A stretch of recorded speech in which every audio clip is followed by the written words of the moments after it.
Bom dia, pessoal. Pessoal, quem fala aqui com vocês é o professor Rômulo, sou professor de História. Desejo uma boa semana de aula para todos que está se iniciando hoje, né? Esperando que vocês e seus familiares estejam bem. Na aula de hoje, a gente vai falar sobre uma das várias rebeliões ocorridas no Brasil durante o período de monarquia. Foi a Confederação do Equador. A Confederação do Equador foi um movimento revolucionário surgido no estado de Pernambuco durante o reinado, na verdade, né, de Dom Pedro I. Então, na aula de hoje, a gente vai ver algumas informações importantes, o que foi, como aconteceu e qual o final desse movimento chamado de Confederação do Equador. Então, vamos lá. Confederação do Equador, algumas informações importantes para a gente iniciar bem a nossa aula. A Confederação do Equador, ela aconteceu no ano de 1824. Ela foi um movimento revolucionário e emancipacionista de cunho republicano e separatista entre os monarquistas e liberais. Então, esse monte de palavra esquisita, emancipacionista, separatista, republicano, é o quê?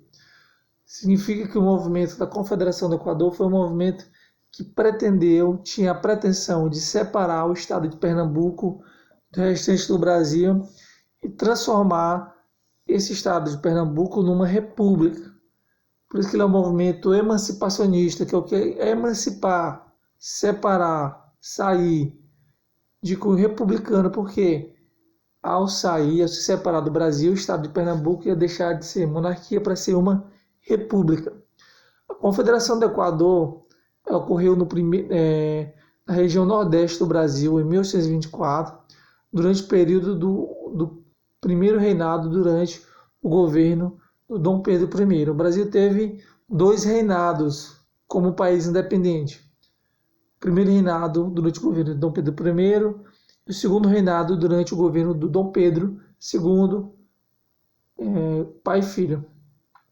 Dom Pedro ele era acusado de governar de maneira a privilegiar os portugueses, o que causou uma forte satisfação na população, somente da aristocracia rural, ou seja, dos produtores de algodão no norte do estado. Então, uma das principais críticas que a população, principalmente os brasileiros, produtores rurais, os aristocratas, as pessoas de família rica, mas de origem brasileira, era que o Dom Pedro I ele tinha toda uma política voltada a privilegiar os portugueses. Isso, ao longo dos anos, foi causando um descontentamento, principalmente entre a elite rural de origem brasileira do estado de Pernambuco. Então, Confederação do Equador, a revolta. Como que a revolta aconteceu? Então, diante disso, dessa acusação que as pessoas faziam de que Dom Pedro governava somente para os portugueses, e além disso, era um governo que era muito violento, era um governo que não ouvia o clamor popular, que governava de forma truculenta. Isso ao longo dos anos foi causando esse descontentamento, principalmente dos brasileiros, com o governo de Dom Pedro I. Então, diante disso, liderados por Manuel Carvalho de Paz de Andrade, Joaquim do Amor Divino, Rabelo Caneca, popularmente conhecido como Frei Caneca, a Confederação do Equador buscava a construção de um estado independente, com a capital no Recife. Na época, a capital do Brasil, do Império Brasileiro, né, era o Rio de Janeiro, posto que criticavam a escravidão, a centralização do poder, exaltados pelo absolutismo, conservadorismo e autoritarismo de Dom Pedro I. Então, os líderes desse movimento, conhecido como Confederação do Equador, foram o Manuel Carvalho, Paz de Andrade, Joaquim do Amor Divino Rabelo Caneca, popularmente conhecido como Frei Caneca. Então, qual era o objetivo principal do movimento conhecido como Confederação do Equador? Era a construção de um Estado independente, ou seja, separar o Estado de Pernambuco do restante do Brasil e transformar ele num país independente, não tendo uma monarquia, ou seja, não tendo rei, mas sendo uma república, tendo um presidente, como a gente tem no Brasil hoje, para vocês entenderem bem a diferença de monarquia para república. O nome Confederação do Equador está relacionado ao nome que seria dado a um novo Estado republicano, federalista e anti-lusitano, baseado no modelo norte-americano e na Constituição da Colômbia, de modo que estava próximo da linha do Equador. Então, o nome Confederação do Equador vem do nome que eles pensaram para colocar um novo país que eles pensavam em criar, que era de Confederação do Equador. Então, o nome desse novo país seria Confederação do Equador. Por quê? Devido o estado ficar bem próximo à linha do Equador, que é uma linha imaginária e geográfica. Imagino que vocês já tenham estudado essa geografia, que divide o mundo em dois hemisférios, o norte e o sul, e que passa bem no nordeste brasileiro ali, aqui próximo de estados como Maranhão, Ceará, Pernambuco.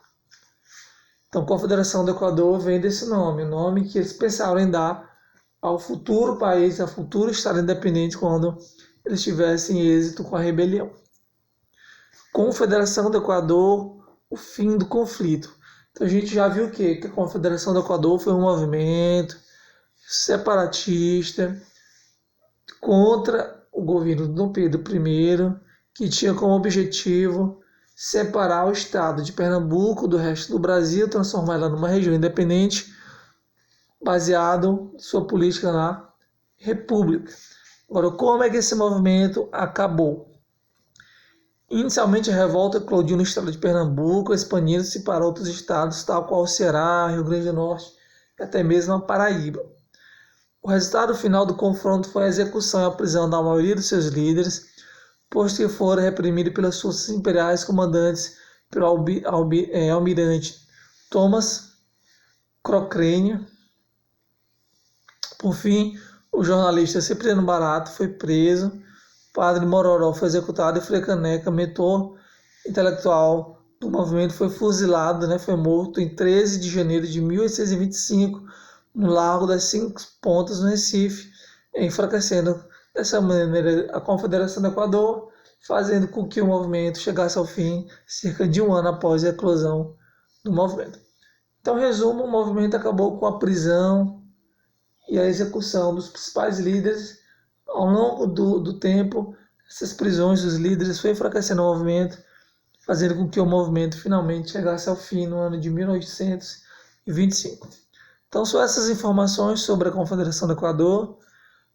Espero que vocês tenham aproveitado bem a aula. Dúvidas sobre o conteúdo, como sempre, entre em contato comigo durante a semana, tá bom? Forte abraço a todos e até a próxima.